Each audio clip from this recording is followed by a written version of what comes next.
We all want to be happy. It's what all of us are chasing these days. And even though we have recovered from the days of toxic positivity, the idea of happiness still remains pretty important, but also pretty vague. What actually makes us happy? Is it that elaborate morning routine, the right job, a relationship, being single, travel, or routine? We try and try and try to just never succeed. I tried too. I failed too. Until I changed my strategy. Happiness is something really hard to chase. It is vague, not clear, and the desperate energy you cling to makes you unhappy in itself. So I came up with a new strategy. If I can't chase happiness, maybe I can keep unhappiness away? Wouldn't that make me at least semi-happy? So I started creating my ultimate guide to my unhappiness. A list that if I would follow it would make me fall into the deepest, darkest hole of despair. By knowing that list, I knew what to avoid, what to say no to, and where to put more of my focus. Am I happy all the time? Of course not. We all have our down days. But life did just get a whole lot lighter. So my guide to my unhappiness goes as follows. If I would truly want to be unhappy, I would give up creating, no more sewing, no more making content, drawing, or anything that honors my creative brain. I would stay inside all day, every day. No fresh air, no walks, and no enjoying the sun. I would give up running and stick to a habit of lying on the couch instead. I would go back to a 9-to-5 job with a highly demanding boss that keeps me busy all the time. No flexible schedule and no work-life balance, ever. I would either only eat really healthy food and never eat any delicious processed food again, or I would go the other route and never touch the vegetable in my life again. I would sit and complain about life, never doing anything to process or fix the situation. I would let my space become messy and never clean. I would not put in any effort to connect deeper with anybody around me. No quality time spent with friends or family, and I would end my long-term relationship. But that's an exaggeration. I would never actually let it get that far. Right?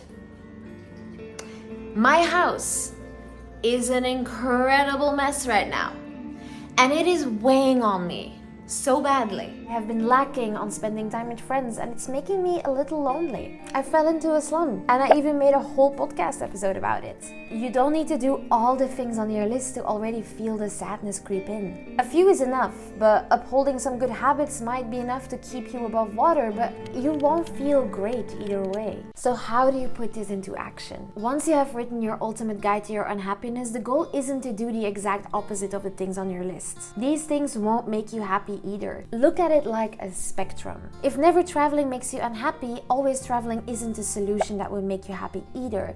The sweet spot lies somewhere in the middle. It's about getting to point zero, a state of contentment and peaceful existence. We can't chase happiness. It's an emotion like any other. It comes and it goes. But we can't take care of ourselves enough to live in a life without unhappiness. In order for you to stay clear of your unhappiness, you will need to put a system in place. Systems consist of habits and routines, and the idea of a system is really, really important.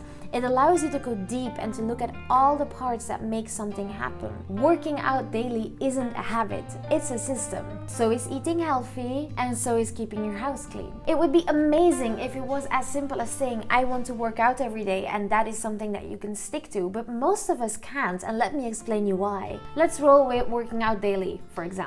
Easiest way to identify all the parts of a system is to think of all the things that you need to do to complete a certain action. And if one of these things is missing, the system doesn't work. So this is a level where you create habits and routines. A habit of keeping your equipment in the same place so it's easy to grab. A weekly habit of doing laundry so you have your workout clothes ready. A workout routine so you know what you will be doing each day. A system of healthy eating habits. A weekly planning routine that allows you to schedule time for workouts.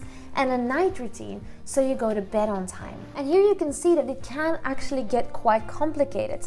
And these systems will intertwine with one another. You will have your workout system, but it probably intertwines with your healthy eating system and even with your household system to make sure that you get your laundry done. But in essence, it comes down to really small habits that together form a big system that keeps your healthy habits in place. And I hope this makes you understand why such small changes can have such a huge impact on your life. And if you can't seem to stick to a habit, question your system. Dive deep to see what part of it isn't working, so you can adapt and learn from that point on. And I hope your head doesn't hurt from this explanation, because honestly mine does a little. I'm filming way too late in the day and it's even hard explaining this. But I would love to read your ultimate guide to your unhappiness, so leave it in the comments down below and then we can compare. If you, as a bonus, want to get more out of your days, then this video is the one for you. And if you're trying to manage all of this while working a 9 to 5, then you might want to check this video of mine out. I hope you have a wonderful rest of your day and I will see you next time. Toodaloo!